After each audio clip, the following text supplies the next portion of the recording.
Nomor cut matrix saya ialah 07 di KE22F1033. Untuk slab yang pertama nih, reka bentuk slab ini direka untuk menampung jangka hayat selama 50 tahun dengan ketahanan api R60.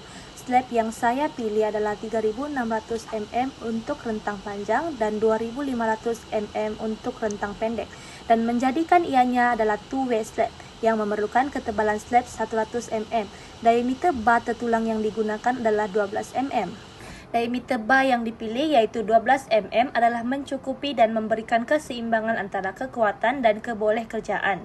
Walaupun diameter ni mungkin kelihatan besar untuk slab dengan ketebalan 100 mm, ia memberikan ketahanan tambahan terhadap lenturan tanpa mengorbankan keselamatan. Saya membuat kiraan penutup nominal sebanyak 14 mm. Penutup nominal ini dipilih untuk melindungi tertulang daripada karat dan untuk memberikan perlindungan tambahan terhadap suhu tinggi dalam situasi kebakaran. Penutup 14 mm adalah mencukupi berdasarkan jangka hayat yang dirancang dan ketahanan api yang diperlukan. Seterusnya, saya mengenal pasti bahawa slab ini tergolong dalam kes 3 kerana salah satu sisi panjangnya adalah tidak bersambung. Ini mempengaruhi bagaimana momen lenturan diagihkan antara rentang, pendek, dan panjang. Dengan mengetahui bahawa slab ini mempunyai satu sisi panjang yang tidak bersambung, saya dapat menentukan nilai momen reka bentuk yang sesuai untuk memastikan pengagihan beban yang selamat. Momen reka bentuk yang saya peroleh untuk rentang pendek adalah 3.89 kNm per meter dan 2.92 kNm per meter, manakala untuk rentang panjang ialah 2.12 kNm per meter dan 1.60 kNm per meter. Dengan nilai momen ini, saya menentukan keperluan kawasan petulang iaitu AS yang masing-masing ialah 118 mm2 per meter dan 88 mm2 per meter untuk rentang pendek dan 75 mm2 per meter dan 57 mm2 per meter untuk rentang panjang. Diameter bar 12 mm yang dipilih adalah mencukupi untuk menampung momen lentur ini, memberikan struktur yang kukuh tanpa risiko lenturan berlebihan. Kemudian, kekuatan licin slab juga dikaji untuk memastikan keselamatan struktur. Untuk VED, iaitu daya ricih reka bentuk, ialah 11.21 kN yang jauh lebih kecil daripada VRD. Kekuatan licih reka bentuk iaitu 43.65 kN. Ini menunjukkan bahawa slab mampu menahan daya ricih tanpa risiko kegagalan struktur yang membuktikan reka bentuk ini selamat dari segi kekuatan ricih. Defleksi slab pula adalah satu aspek yang penting untuk memastikan slab tidak melentur terlalu banyak yang boleh menjejaskan kestabilan dan fungsi struktur. Dalam reka bentuk ini, nisbah span efektif yang dibenarkan adalah lebih besar daripada nisbah span efektif sebenar. Bermakna defleksi slab berada dalam julat yang selamat. Ini memastikan slab tidak akan melentur melebihi had yang ditetapkan, memberikan prestasi struktur yang memuaskan. Untuk aspek retakan, jarak maksimum antara bah utama yang diperoleh ialah 300 mm. Ini lebih kecil daripada jarak maksimum yang dibenarkan, iaitu 400 mm, yang bermaksud kawalan retakan adalah mencukupi. Dengan jarak ini, rekahan yang mungkin berlaku dapat dikawal dengan baik, memastikan struktur tidak mudah mengalami kerosakan yang boleh mengurangkan kekuatan dan ketahanan. Secara keseluruhan, reka bentuk slab ini memastikan kekuatan lenturan yang mencukupi, keselamatan terhadap daya ricih, kawalan defleksi yang berkesan, dan juga pengawalan retakan yang baik. Setiap elemen dikira dengan teliti untuk memastikan keselamatan dan keberkesanan struktur dalam jangka masa panjang. Ini menunjukkan bahawa reka bentuk slab ini adalah kukuh, tahan lama, dan selamat untuk digunakan. Masuk kepada slab 2 iaitu continuous slab pada slab panel CD dan 55 prime dengan andaian bar 10 mm. Desain slab panel yang telah dikenal pasti adalah two-way slab. Bagi slab thickness yang didapati dan digunakan adalah 60 mm, manakala nominal cover yang digunakan adalah 25 mm. Seterusnya, untuk nilai design action yang dikira adalah sama dengan 7.8 kN per meter square. Dan setelah dianalisis, jenis slab adalah kes 1 iaitu full edges continuous. Seperti yang dilihat pada slide iaitu bending moments, nilai short span bagi MSX 1 dan 2 masing-masing adalah 1.163 dan 0.88 kN per meter, manakala long span bagi MSY 1 dan 2 masing-masing adalah 0.809 dan 0.608 kN per meter. Untuk main reinforcement, tertulang bar adalah H10300 dengan diameter 262 mm square per meter. Begitu juga dengan reinforcement area AS yang mana mendekati dengan H10300 dengan diameter 262 mm square per meter daripada jadual B buku rujukan UTM.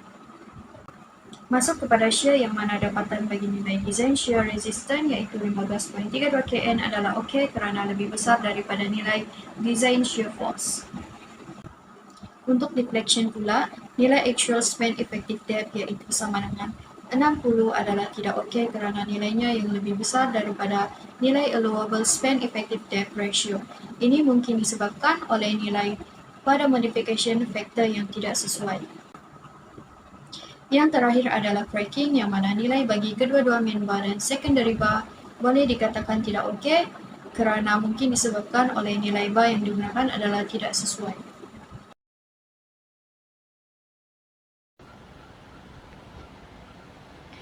Dalam reka bentuk ini, kami memilih bahan seperti konkrit bertertulang kerana kekuatan mempatannya yang tinggi.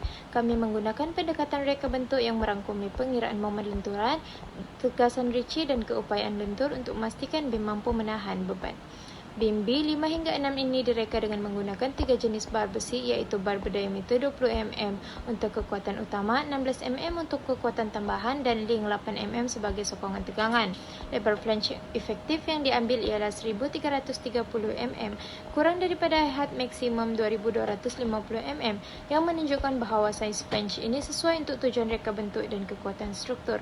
Dari segi beban dapat menampung lift load sebanyak 7.13 kN per meter atau deadload day sebanyak 24.13 kN per meter dengan jumlah keseluruhan beban yang dapat mencapai hingga 43.27 kN per meter.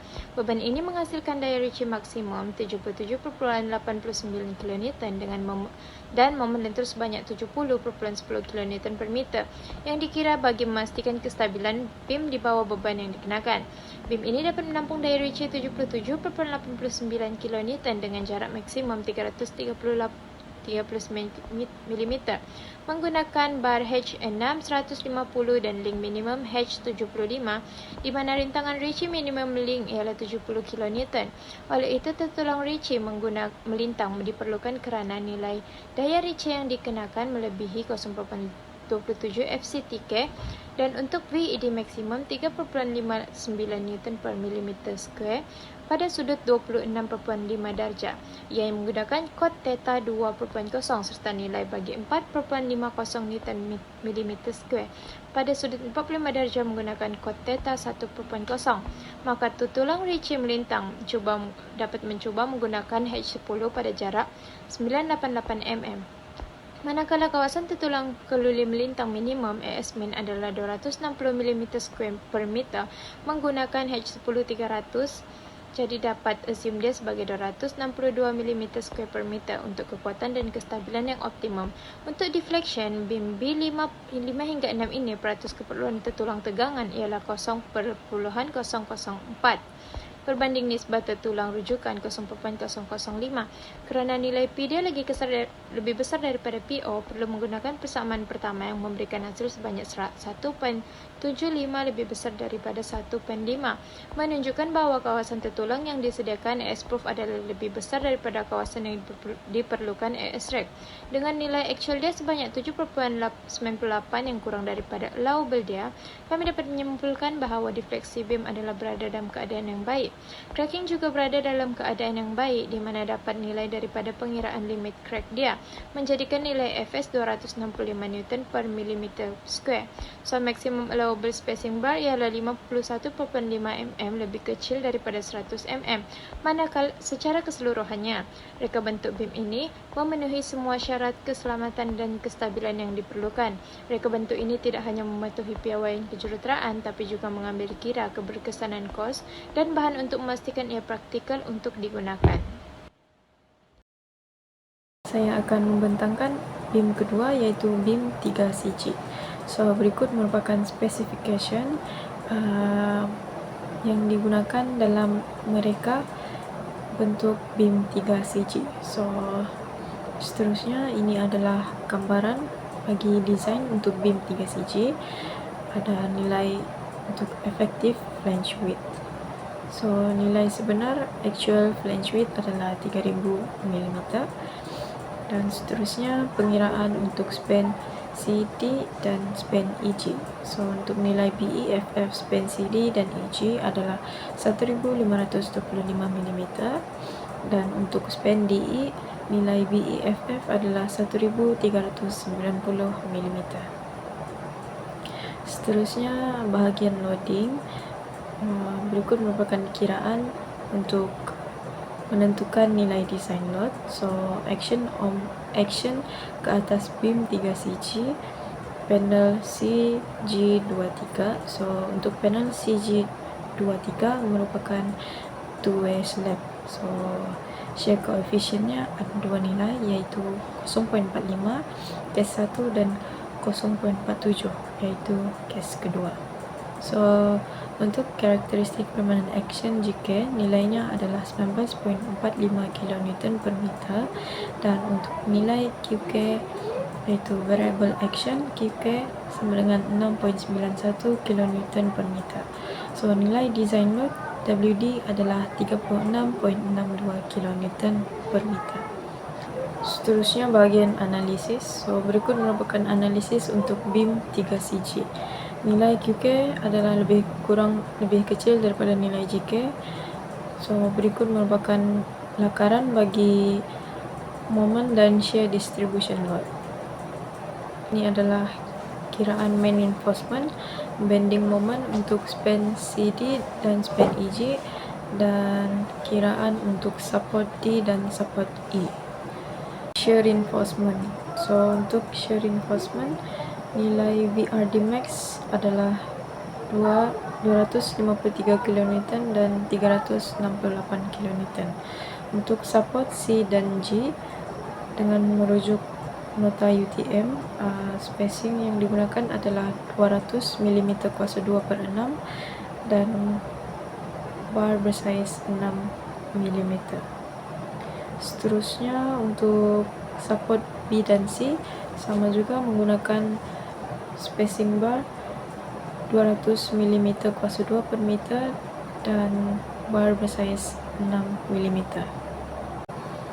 So berikut merupakan gambaran bagi link arrangement untuk shear reinforcement minimum transverse steel area, iaitu bar bersaiz 10 dan spacing 100 mm kuasa 2 per meter. Bagian deflection, nilai L per D allowable adalah 21.19 dan nilai L per D actual adalah 9.91. Disebabkan nilai L per D actual lebih kurang daripada L per D allowable, maka deflection adalah OK. Max allowable bar spacing adalah 150 mm. So untuk bar spacing untuk beam 3cg adalah 54 mm, iaitu kurang daripada 150 mm, maka cracking OK. Untuk kali ini, saya akan fokus pada kolom A1 yang berada antara aras bawah tanah hingga aras 2. Kolom ini disokong oleh dua jenis beam, iaitu secondary beam berukuran 200 x 550 mm dengan panjang 3000 mm dan main beam berukuran 200 x 500 mm dengan panjang 7000 mm. Saya menggunakan konkrit dengan kekuatan 25 Newton per mm square dengan steel reinforcement dengan kekuatan 500 Newton per mm square yang cukup kuat untuk menahan beban pada kolom. Raja ini menunjukkan kolom berbentuk segi empat dengan ukuran 300 x 300 mm. Momen dikenakan pada dua arah, iaitu M2 dan M3 yang menekan kolom dari kedua-dua sisi. Pada paksi Z, daya NED ialah 1050 kN dan pada paksi Y, momen yang dikenakan ialah 15 kN/m. Ini memastikan kolom dapat menahan beban tanpa gagal. Reka bentuk ini mengambil kira semua faktor penting untuk memastikan kolom mampu menahan beban dengan selamat. Kolom yang saya gunakan mempunyai ukuran 300 x 300 mm, jarak untuk paksi Z ialah 6450 mm dan untuk paksi Y ialah 6500 mm. Dimension main beam ialah 200 x 500 mm dengan panjang 7000 mm, manakala secondary beam berukuran 200 x 550 mm dengan panjang 3000 mm. Kemudian saya akan kira momen inersia untuk kolom dan beam. Momen inersia untuk IZZ dan IYY ialah 0.675 eksponen 9. Untuk main beam momen inersia ialah 2.083 eksponen 9. Dan bagi secondary beam nilainya ialah 2.773 eksponen 9. Momen inersia ini penting untuk menilai kekuatan luntur komponen. Secara ringkas, dimensi dan momen inersia yang dikira memastikan elemen reka bentuk ini mampu menahan beban yang dikenakan dengan selamat. Stiffness kolom dan beam dapat dikira dengan formula K sama dengan EI bahagi L. Untuk kolom, stiffness dalam arah Z ialah 104.651 eksponen 3 dan dalam arah Y ialah 103.846 eksponen 3. Bagi main beam, nilai stiffness-nya ialah 297.571 eksponen 3, manakala secondary beam ialah 184.233 eksponen 3. Untuk pengiraan relative column stiffness, saya menggunakan formula K sama dengan K col over 2 darab total K beam. Saya dapat nilai relative column stiffness ialah 0.06 kurang dari 0.1 yang menunjukkan kolom kurang rigid dalam arah ini. Secara keseluruhan, analisis ini menunjukkan stiffness untuk kolom dan beam pada dua arah serta perbandingan relative column stiffness yang membantu saya memahami keupayaan struktur untuk menahan beban dalam arah tertentu. Saya menggunakan formula untuk menentukan panjang efektif LOZ dan LOY dengan mengambil kira stiffness kolom dan beam. Paksi Z iaitu LOZ sama dengan 0.63 darab 6.450 sama dengan 4.064 mm.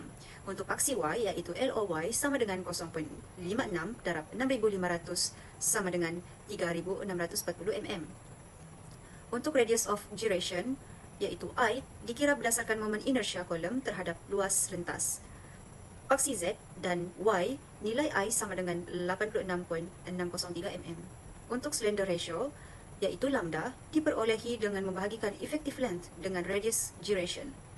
Paksi Z iaitu lambda Z 4064 bahagi dengan 86.603 sama dengan 46.92. Untuk paksi Y iaitu lambda Y 3640 bahagi 86.603 sama dengan 42.03. Seterusnya, saya akan terangkan pengiraan slender limit untuk memastikan sama ada kolom dianggap slender ataupun tidak.